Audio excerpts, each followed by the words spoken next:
Hello guys, welcome back to our video. আজকে আমি তোমাদের সামনে তুলে ধরতে চলেছি ওয়েসিস স্কলারশিপের স্ট্যাটাস তোমরা কী করে দেখবে এবং 2026-27 সিজন তোমাদের স্কলারশিপ অ্যাপ্রুভ হলো কি রিজেক্টেড হলো, তোমাদের সমস্ত স্ট্যাটাস রিলেটেড প্রশ্ন আজকের এই ভিডিওর মাধ্যমে তোমরা পেয়ে যাবে।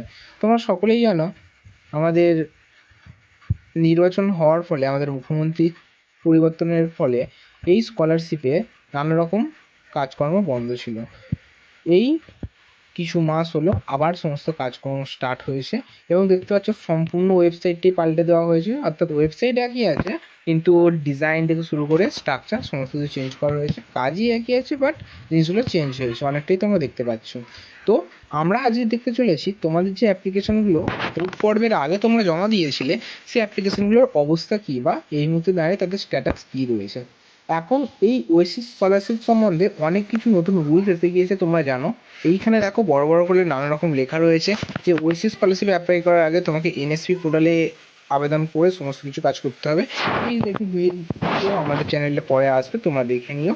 আজকে আমরা কথা বলতে চলেছি এই স্কলারশিপের স্ট্যাটাস সম্বন্ধে এবং এই স্কলারশিপের স্ট্যাটাস এই মুহূর্তে কী অবস্থায় দেখা যাচ্ছে। ওকে, তো বেশি কথা না বাড়িয়ে আজকের ভিডিও আমরা স্টার্ট করছি। যারা চ্যানেল নতুন আছো তারা অবশ্যই চ্যানেলটাকে সাবস্ক্রাইব করে দাও এবং পাশে থাকা বেল আইকনটিতে ক্লিক করে দাও। সবার প্রথমে বলে রাখি, 2025-26 বর্ষে অর্থাৎ এর আগের বছর তোমরা যারা আবেদন করেছো বা এই বছরে যারা আবেদন করেছো তারা অনেকজন টাকা পেয়ে গিয়েছো এবং অনেকজন টাকা পাওনি। অর্থাৎ ভোটের আগে যে সমস্ত ভেরিফিকেশনগুলো কমপ্লিট হয়ে গিয়েছিল তারা অলরেডি টাকা পেয়ে গিয়েছো এবং ভোট পর্বের পরে যারা অ্যাপ্লাই করেছিলে তাদের কিন্তু এই মুহূর্তে দাঁড়িয়ে এখনও পেন্ডিং রয়েছে এই স্কলারশিপ থেকে। তো এই স্কলারশিপের পুরো স্ট্রাকচার যেহেতু চেঞ্জ হয়ে গিয়েছে, দেখতে পাবে এখানে একটি বড় বড় করে লেখা রয়েছে যে ইউজার ম্যানুয়াল বলে একটি অপশন লেখা রয়েছে যে এই স্কলারশিপ এবার যারা আবেদন করবে, এই স্কলারশিপ আবেদন করতে গেলে প্রথমে এনএসপি পোর্টালে লগ ইন করে তারপর এখানে কিন্তু রেজিস্ট্রেশন করে তারপর এখানে কিন্তু তোমরা লগ ইন করতে পারবে বা এইখানে তোমাদের তারপর কাজ করতে পারবে। তো এটি খুবই বড় একটি অপশন আনা হয়েছে। আর এই স্কলারশিপ যেন শুধুমাত্র এসটি এসটি ওবিসি স্টুডেন্টদের জন্য একটি হিউজ পরিমাণ টাকা হলেও যথেষ্ট পরিমাণ টাকা দেওয়া হয় এই স্কলারশিপ থেকে। তো সবার আগে আমরা দেখে নেবো এই স্কলারশিপে যারা আবেদন করেছে তাদের স্ট্যাটাস কী করে দেখবে। দেখো, স্ট্যাটাস দেখার জন্য তোমরা চলে আসতে হবে ওয়েসিস পোর্টালে। ওয়েসিস পোর্টালে কী করে আসবে, এখানে লিখবে, গুগলে লিখবে ওয়েসিস পোর্টাল। ওয়েসিস পোর্টাল বলে লেখার পর দেখতে পাচ্ছ ফার্স্ট যে ওয়েবসাইটটা তোমার সামনে ওপেন হচ্ছে অনলাইন স্কলারশিপ। এই স্কলারশিপটায় এই ওয়েবসাইটটি তোমরা ক্লিক করবে। ক্লিক করার সাথে সাথে তোমাদের সামনে এরকম একটি ইন্টারফেস ওপেন হবে। ঠিক দেখতে পাবে তার নিচে ট্র্যাক অ্যান্ড অ্যাপ্লিকেশন বলে একটি অপশান রয়েছে। এই ট্র্যাক অ্যান্ড অ্যাপ্লিকেশন অপশানটায় তোমরা ক্লিক করবে। ট্র্যাক অ্যান্ড অ্যাপ্লিকেশন অপশানটায় যখনই তোমরা ক্লিক করবে তখন তোমাদের ডিস্ট্রিক্ট চুজ করে নেবে। চুজ করে নিয়ে এখানে সাবমিট বাটনে ক্লিক করে দেবে। সাবমিট বাটনে ক্লিক করে দেওয়ার পর এখানে ওকে লিখে দেবে। এবার তোমাদের সামনে এরকম একটি ইন্টারফেস ওপেন হবে। দেখতে পাচ্ছ তোমাদের সামনে যেহেতু অ্যাপ্লিকেশন আইডি দিতে বলছে, অর্থাৎ যে অ্যাপ্লিকেশন আইডি তোমাদের জেনারেট হয়েছিল বা যে অ্যাপ্লিকেশন আইডি দিয়ে তুমি পুনরায় রিনিউয়াল করেছো বা নতুন অ্যাপ্লাই করেছো, সেই অ্যাপ্লিকেশন আইডিটি এখানটা দিয়ে দেবে। আমি আমাদের অ্যাপ্লিকেশন আইডি দিয়ে দিচ্ছি, তোমরা তোমার অ্যাপ্লিকেশন আইডি দিয়ে দিও। 25-26 শিক্ষাবর্ষে দেখতে চাইছি, তো আমি এখান থেকে তোমাদের যে সিজনের স্ট্যাটাস দেখতে চাইছো সেই সিজনটা এখানে সিলেক্ট করে দেবে।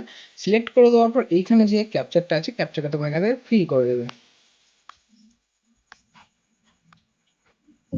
দেখো, এটি ফিল করে দেওয়ার পর এখানে যে চেক স্ট্যাটাস বলে অপশনটি রয়েছে চেক স্ট্যাটাস অপশনটা ক্লিক করবে। তো দেখো আমরা এখানে আমাদের আইডি লগ ইন করে নিয়েছি। সব থেকে বড় কথা, তোমাদের কিন্তু এখানে টাকা পেতে গেলে অবশ্যই আধার কার্ডের সাথে ডিবিটি থাকতে হবে, তবেই তোমরা এই স্কলারশিপের টাকা পাবে। অর্থাৎ আধার কার্ডের সাথে ব্যাঙ্ক অ্যাকাউন্টে ডিবিটি লিঙ্ক থাকতে হবে এবং এইটা অবশ্যই অ্যাক্টিভ লেখা থাকতে হবে, তবেই কিন্তু তোমরা এই স্কলারশিপ থেকে টাকা পাবে। দেখো, আমি এখানে এই অ্যাপ্লিকেশনটা লক করেছিলাম 9/3 অর্থাৎ মার্চ মাসের 26, মানে 9/3 2026-এ। ঠিক আছে, তারপরেই ভোট পর্ব স্টার্ট হয়ে যায়। এপ্রিল মাসে ভোট ছিল, তোমরা সকলেই জানো। এপ্রিল মাসে ভোটের পর আমাদের ইনস্টিটিউট এইটা এখান থেকে ফরওয়ার্ড করেছিল ব্লক ডেভেলপমেন্ট অফিসে অর্থাৎ বিডিওতে। বিডিও সেটিকে ভেরিফাই করেছিল, ভিডিও ভেরিফাই করেছিল তোমার 25/6। ঠিক আছে, দেখতেই পাচ্ছ লাইভ দেখাচ্ছি। এবং তারপরে ভিডিও তবে ডিস্ট্রিক্ট ভেরিফিকেশন হয়েছিল 8/7-এ।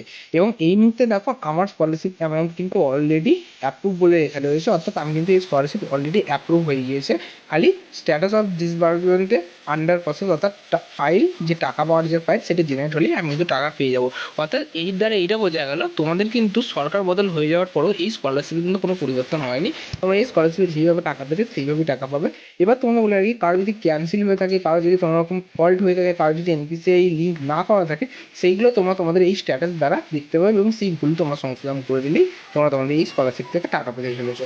এনপিসিআই লিঙ্ক কী করে করতে হবে বা ডিবিটি কীরকমভাবে করা আছে এই রিলেটেড ভিডিও আমার চ্যানেলে অবশ্যই নিয়ে আসবো, এবং এই রিলেটেড ভিডিও পাওয়ার জন্য অবশ্যই আমার চ্যানেলটাকে সাবস্ক্রাইব করে রেখো। এবার বলে রাখি, এই স্কলারশিপ শুধুমাত্র কিন্তু এসটি ওবিসিদের জন্য, জেনারেল কোনো স্টুডেন্টদের জন্য না। যারা অলরেডি অ্যাপ্লাই করে রেখেছো তাদের অবশ্যই বলবো একবার তোমার স্ট্যাটাসটা চেক করে রাখো, তোমাদের স্ট্যাটাস ডিসবার্সমেন্টে কী দেখাচ্ছে বা ক্যান্সেল হয়েছে কি টাকা অলরেডি পেয়ে গেছো, অবশ্যই আমাদের কমেন্ট বক্সে জানিও। ওকে, তো দেখা হচ্ছে নেক্সট ভিডিওতে, এবং কোনো কোশ্চেন আসলে থাকলে আমাদের কমেন্ট বক্সে অবশ্যই জানিও, আমরা অবশ্যই উত্তর দেওয়ার চেষ্টা করবো। ওকে।